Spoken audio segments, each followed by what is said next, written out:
السلام علیکم زموږ ګرانو خوږو دوستانو ملګرو خدای دې وکړي چې ښه وي جوړ یاست شپې ورځې ژوند زندګي مو ښه وي او زموږ ټیکنیکل شاید پښتو یوټیوب چینل ته ښه راغلاست درته وایم ملګرو تاسو نن ورځ موږ بیا یوه ډېره زبردسته ویډیو چمتو کړې ده خدای دې وکړي چې نننۍ ویډیو هم ستاسو د خوښې وړ وګرځي نننۍ ویډیو کې موږ تاسو ته ګوګل اډسن اکاونټ در پېژنو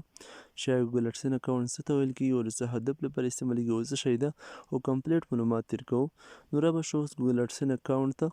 ګوګل اډسن اکاونټ د ګوګل کمپنۍ د بینک حیثیت لري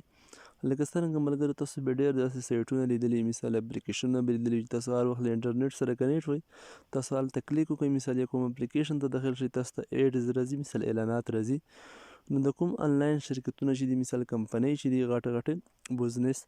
دوی دغه ګوګل کمپنۍ ته خپل اعلانات ورکوي ګوګل کمپنۍ بیا خپلو کارکوونکو ته ورکوي مثال لکه اډموب د لارې یوټیوب د لارې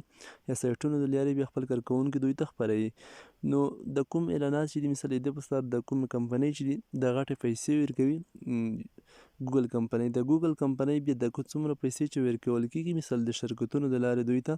هغه دوی نیم ځان ته اخلي او نیم خپلو کارکوونکو ته ورکوي هغه مثال که ستاسو یوټیوب چینل وي هلته ستاسو په ویډیوګانو اعلانات راځي مثال ستاسو ته ګوګل کمپنۍ درکوي اعلانات ستاسو په یوټیوب نه لګوي مثال ستاسو په ویډیوګانو چې څوک په ویډیو کلیک کړي لومړی به د دوی اعلانات ورته راځي په اعلاناتو چې څوک کلیک کړي تاسو ته پیسې درکوي دغسې مثال په سایټونو کې په بلګر سایټونو کې مثال دغسې تاسو د اډموب د لارې اپلیکیشنونه جوړ کړي مثال پلی سټور ته مو پبلش کړي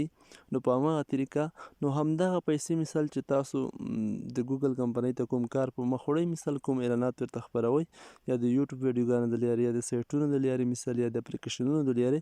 نو دا پیسې دوی خپل بینک لري مثال چې ګوګل اډسن ورته ویل کېږي هغه بینک کې دوی ذخیره کوي هغه بینک کې مثال تاسو ته بیا خپل اکاونټونه درکوي چې هر یو ملګری چې مثال یا څوک یوټیوب چینل لري سره به هم دا ګوګل اډسن اکاونټ جوړوي مثال ګوګل اډسن به سره کنیکټ کوي په ګوګل اډسن کې به اکاونټ جوړوي یا به د خپل یوټیوب سره مثال یا د بلاګ سره او یا د اډموب سره مثال دوی کنیکټ کوي بیا چې مثال څوک په یوټیوب ویډیوګانو نه پیسې ګټي مثال دوی تاسو ته ګوګل کمپنۍ اعلانات درکړي ستاسو په ویډیوګانو نه تاسو هلته پیسې مثال په اعلاناتو تاسو اعلانات چاته خلاصیږي مثال ستاسو په ویډیوګانو څوک کلیک کړي او پیسې چې تاسو ته ځي بیا هغه اډسن اکاونټ ته ځي دغسې مثال ستاسو بلګر سایټ ته مثال په سایټ ته څوک داخلیږي مثال هلته اعلانات ورته شو کېږي څوک په اعلانات کلیک کړي او پیسې ستاسو اډسن ته ځي تاسو به بلګر سره اډسن تړلی وي دغسې به یوټیوب سره او هر کله مثال تاسو کوم اپلیکیشن جوړ کړی پروګرامر یاست څوک پروګرامونه خلاصوي مثال را ډاونلوډ کوي له پلی سټور څخه هلته دوی کلیک کړي په اپلیکیشن ته داخلیږي هر څه برک یې ډکشنري مثال گیم وي هر څه برک اپلیکیشن وي هلته کوم ایډز ورته خلاصیږي مثال د ګوګل کمپنۍ ایډز په مقابل کې اعلاناتو په مقابل کې چې تاسو دا خدمات دوی ته وړاندې کوئ په مقابل کې تاسو ته پیسې دوی اډسن ته لیږي اډسن اکاونټ نه بیا تاسو کولی شئ چې خپل بانک اکاونټ ته ولیږئ نو همدا خدای دې وکړي چې د اډسن په مقصد باندې پوهېدلي یاست اډسن اکاونټ مثال د ګوګل کمپنۍ یو بانک دی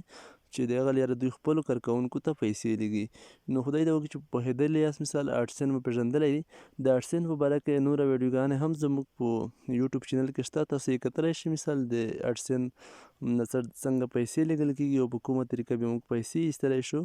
او څه ډول مثال موږ د یوټیوب څخه پیسې ګټلی شو مثال څنګه موږ اډسن کنیکټ کولی شو د ټولو مکمل طریقه هم شته او تر څنګ نوره هم د ټکنالوژۍ او د آنلاین زده کړو آنلاین ارنینګ پیسو ګټلو په باره کې هم مختلفې ویډیوګانې تاسو کتلی شئ د اوس لپاره د خدای په امان ټولو ملګرو ته ښه وخت